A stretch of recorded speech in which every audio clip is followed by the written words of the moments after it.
മൻ കാനത്തിൽ ആഖിറത്തു ഹമ്മുഹു ജഅലല്ലാഹുൽ ഗിനാ ഫീ ഖൽബിഹി വജമഅ ലഹു ശംലഹു വഅതതി ദുനിയ വഹിയ റാഗിമ.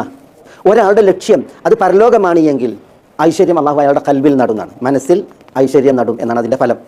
മനസ്സിൻ്റെ ഐശ്വര്യമാണ് ഐശ്വര്യം. റസൂലുള്ളാഹി സ്വല്ലല്ലാഹു അലൈഹി വസല്ലം തങ്ങൾ പറഞ്ഞിട്ടുണ്ട്, അൽ ഗിനാ ഗിനാ നഫ്സ്, തിരുമൊഴിയാണ്. അപ്പോൾ അള്ളാഹു സുബ്ഹാനഹു വ തആല പറയാണ്, ആഖിറത്തിനെ ലക്ഷ്യമാക്കിയിട്ട് ഒരാൾ അമൽ ചെയ്തിട്ടുണ്ടെങ്കിൽ അയാളുടെ ഐശ്വര്യം അള്ളാഹു സുബ്ഹാനഹു വ തആല കൽബിൽ നടും. പിന്നെ വജമഅ ലഹു ശംലഹു, അയാളുടെ കാര്യങ്ങളൊക്കെ അള്ളാഹു സുബ്ഹാനഹു വ തആല അയാളെ സംബന്ധിച്ചിടത്തോളം ശിഥിലമാണെങ്കിലും എന്ത് ചെയ്യണമെന്ന് അറിയാതെ അന്താളിക്കുന്ന ഒരവസ്ഥ വരുമ്പോൾ അള്ളാഹു സുബ്ഹാനഹു വ തആല അയാൾക്ക് തരപ്പെടുത്തും, സൗകര്യപ്പെടുത്തും അയാളുടെ കാര്യങ്ങൾ യഥാവിധം ചെയ്യാൻ. പിന്നെ വഅതത് ദുനിയ വഹിയ റാഗിമ, അയാളുടെ നേരെ ദുനിയാവ് വരും. എങ്ങനെ വരും? വഹിയ റാഗിമത്തുൻ, ഈ വ്യക്തിയെ സംബന്ധിച്ചിടത്തോളം ദുനിയാവ് നിസ്സാരാണ്, വേണ്ട, പക്ഷേ എന്നാലും അയാളിലേക്ക് ദുനിയാവ് വരുന്ന അവസ്ഥ ഉണ്ടാകും എന്നാണ് പറഞ്ഞത്. എപ്പോൾ?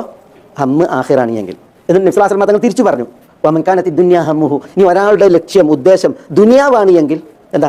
ജഅലല്ലാഹുൽ ഫഖ്റ ബൈന ഐനൈഹി, അള്ളാഹു അയാളുടെ കൺമുമ്പിൽ, അയാളുടെ മുമ്പിൽ ഫഖറിനെ നിശ്ചയിക്കും. ഇല്ലായ്മയെ, വല്ലായ്മയെ, ദാരിദ്ര്യത്തെ അള്ളാഹു അയാളുടെ കൺമുമ്പിൽ നിശ്ചയിക്കും. അയാളുടെ കാര്യങ്ങളൊക്കെ ശിഥിലായിരിക്കും. ഏതൊന്ന് ചെയ്യണം, എന്തിലേക്ക് പോകണം, എന്തിലേക്ക് ഇറങ്ങണം, പ്രശ്നങ്ങൾ, ഇതിലൊന്നും ഒരു ഉദവിയോ തുറവിയോ ഇല്ലാതെ ആകെ അങ്കലാപ്പിൽ ദുനിയാവിൽ അയാൾ പ്രയാസപ്പെട്ട് കഴിയുന്ന അവസ്ഥ വരും, ദുനിയാവാണ് ലക്ഷ്യമെങ്കിൽ.